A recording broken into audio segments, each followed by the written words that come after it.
Chapter 13. It felt strange, being in Knox's apartment by himself. He had been here alone before, but this time was different. Previously, he knew Knox would be returning at some point, but Knox would not get back for some weeks. It was empty, hollow, like he had woken up in a foreign place, a place he was not meant to be, a one that did not want him. The ticking clock on the wall was loud, and its sound echoed over the hard tiles and down the short hall into Knox's empty room. From outside, the traffic noise came distantly, like he was in a world apart from the rest of Eden City.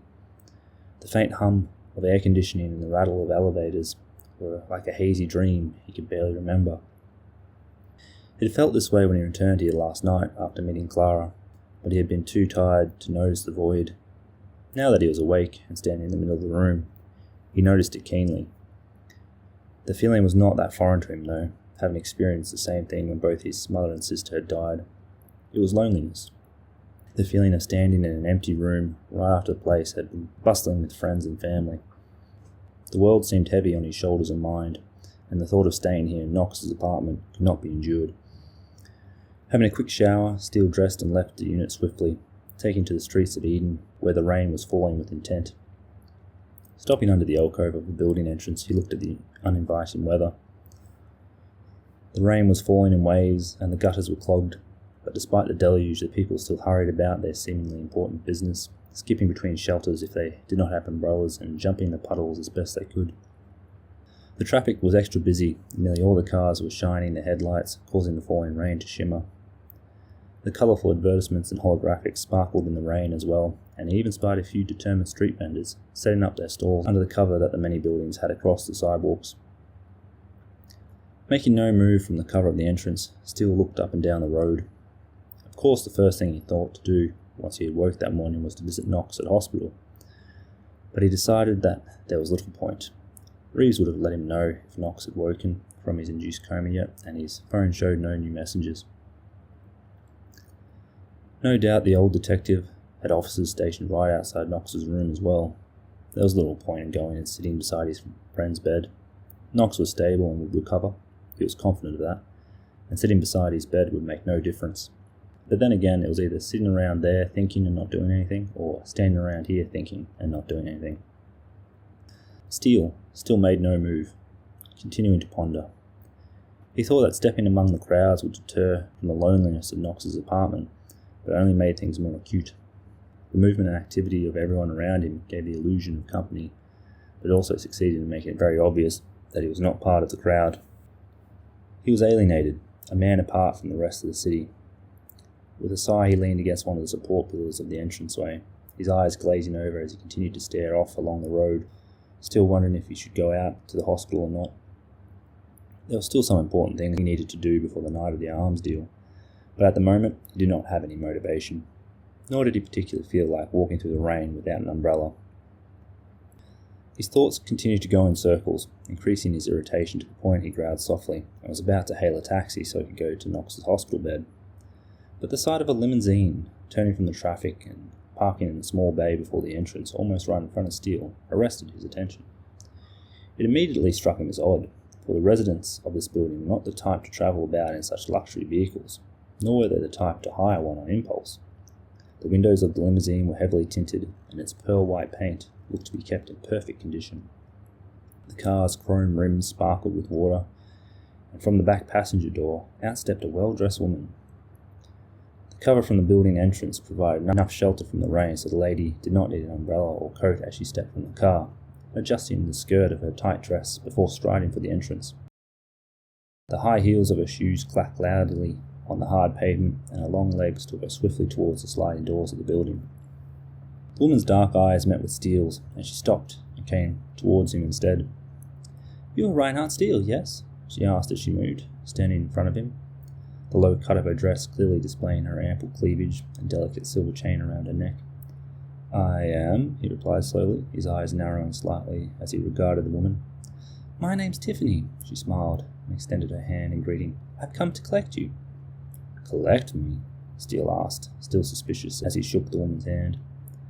Tiffany leaned close, filling his senses with strong flowery perfume and making his nose itch slightly. "I work for Mr. Pierce." Tiffany said with a low voice. He needs to speak with you, so he sent me discreetly to collect you. This is his idea of discreetly? Steele raised an eyebrow and shook his head. Please come with me, Tiffany said with a pleasant smile, stepping back and motioning towards the limousine. Why? He frowned. He has my number. Why doesn't he use it? Some things are better in person, Tiffany replied, seeming to have expected the response. Please, if I fail to collect you, he will punish me. Sounds like a great boss, Steele remarked flatly. He is better than many, Tiffany replied simply. I chose to work for him, knowing he's part of the company, so I know the dangers. So why tell me he'll punish you if you fail? Because it's true, she replied evenly, and because I'd rather not be abused. I hope you can help me out. Steele sighed heavily and frowned. What does he want? I don't know, replied Tiffany. I was just tasked with bringing you to him. Fine, Steele decided as he straightened from leaning against the pillar and motioned for Tiffany to lead the way. Thank you for coming, she smiled and started towards the limousine. Clenching his jaw irritably, Steele followed, his grey eyes darting around the sidewalk and across the street in search of the people he knew were watching him. The men Reeves had positioned were easily enough to spot, one of them being a vendor across the road. Steele also suspected that Clara had someone keeping an eye on him, for she was very concerned about him potentially betraying her. He did not spot any of Clara's grunts, though, and quickly slipped into the back of the seat of the vehicle after Tiffany. As he closed the door, the driver merged back into the traffic, causing another motorist to beat their horn loudly. Tiffany sat at the other side of the seat, and Steele noticed that the rest of the limousine cabin was empty. Curiously, he glanced at the fully stocked bar along one side of the long cabin, to the ceiling covered with soft lights that made it look like a night sky, and the comfortable leather seats. The drive was blocked off by black glass, and the carpet looked like it was new, still soft and cushiony.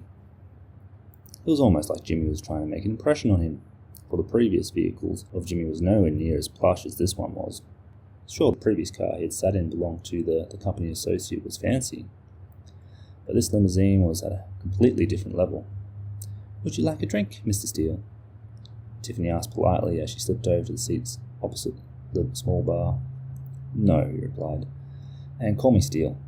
There is also food here, Steele, Tiffany said, her tone still very friendly, as she started to pour herself a glass of vodka and lemonade.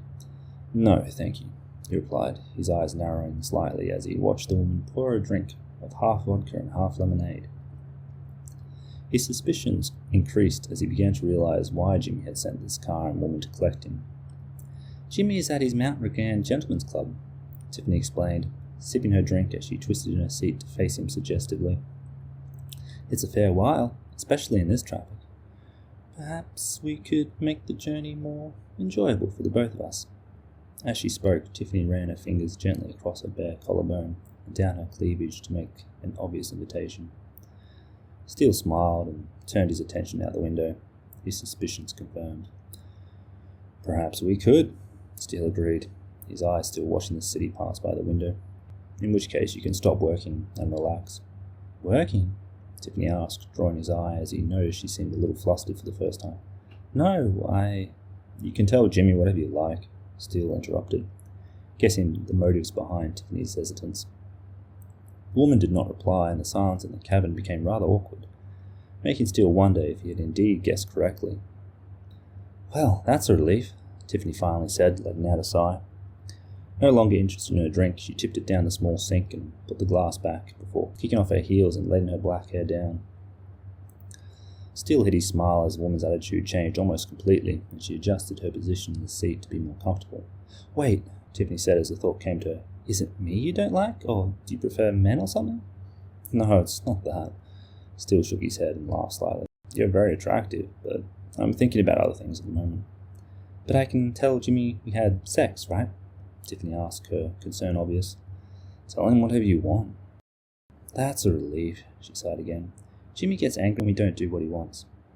He almost killed Alyssa one time because she didn't want to do a porn film. I don't know what happened to her after that. Tiffany's eyes became distant, bringing a frown to Steele's brow as he looked out the window. From the look of the buildings, he could tell they were heading northwards through East Point, and from glimpses between the towers he could see Mount Regan much closer now. Along with the zoo and lookout on the mountain, there were many mansions and estates, but he had never heard of there being a gentleman's club among the foothills. He was actually curious to see the place for himself and wondered what Jimmy wanted to speak about. He had intended to contact Jimmy before the arms deal, but not in person. The thought of facing the man directly brought a spark of anger to his heart, and memories of Knox being stabbed flashed through his mind. Meeting in person with Jimmy was of course more effective than a text message, but he was not sure he could control his emotions well enough to not let slip anything. He had no choice now, though. He absently chewed on his thumbnail as he continued to think about the coming conversation with the company associate. "You sure you don't want anything?" Tiffany asked him, grabbing his attention. "A glass of water, maybe," he said offhandedly. The woman seemed eager to serve him and dropped her phone on the seat before dropping to her knees in front of the small fridge to take out a bottle of water. Taking a fresh glass as well, she poured in a glass and handed it over with a smile on her face. He did not bother thanking her, his mind still elsewhere, and took a sip. "You can put it here," Tiffany said, hopping up on the seat beside him and pulling down the middle armrest, where there were glass holders built into the back. Again, he did not say anything as he placed his glass where she suggested, his focus still out the window, though his eyes were not seeing the sights. It was a fair drive from East Point to the roads of Mount Regan. From there were only 2 roads that could be used to drive up the mountain. One of the roads was over to the north side of the island in Baraka Town, and the other was right between Central and Vale. It was the Vale Central Road that was closest to East Point, but due to the weather and traffic, it was well over half an hour before they started to climb the hill. The grey towers of the city fell away very quickly, and in its place grew tall trees and pretty undergrowth. Among the greenery, the rooftops and stone walls of estates sprouted like mushrooms, dotting the green hills with holes of grey and white. Most of the mansions had not been built with natural environment in mind, and instead the trees had been cut away so the owners could have views towards the city. Such landscaping seemed foolish to Steele, and the point of having one of these estates was to escape from the city, not look at it all the time. The road was less busy up in the mountains, which was understandable, and the rain had lessened somewhat. From inside the air-conditioned cabin of a limousine, he could tell that the day would quickly become very humid and muggy. They had not driven far up Mount Regan before the driver turned from the main road and headed along a shoulder towards the north. There were more estates this way, and not long after that they turned through an open gate and onto a driveway up a slight incline. The driveway was wide and the gardens were thick and green, and came to a large cul-de-sac where a huge building stood proudly among the trees. The limousine came to a stop under the cover of the building's entrance, and Steele climbed out of the back seat with Tiffany following after she had put her shoes back on. Out of the car he paused and took a sight of the marvellous building and the towering peak of Mount Regan beyond. The grounds of the estate were filled with well-maintained gardens and mature trees, and the best part about it was that there was hardly any sight lines towards the city. The air smelt fresh here, and the weight of the city seemed to fall away from Steele's shoulders, bringing a slight smile to his face. Although the building was a fairly new build, it had been designed to appear like an old temple, with large stone walls and tiled roofs. Indeed, it could pass as some kind of monastery for monks, and from the appearance of the valet and clerk who welcomed them, he almost believed it was. Both the valet and clerk wore robes of white, much like monks would, but there was one outstanding difference that made it obvious he was not of some religious sect. The robes showed as much skin as they covered. Not to mention all the workers here seemed to be attractive women. "Welcome to Huntsman's Lodge." The clerk smiled wide, drawing his gaze from the grounds. "Mr. Pierce is expecting us," Tiffany said before the clerk could say any more. And the limousine driver took off, leaving the valet standing rather awkwardly at the side. Of course, right this way," said the clerk, leading away from the cul-de-sac and a short covered walkway into the lobby of the building. Inside, pleasant music played from unseen speakers, and an inside water feature trickled. There was a reception desk to the side where more scantily clad women worked, and from the large lobby several hallways and stairs disappeared into the rest of the estate.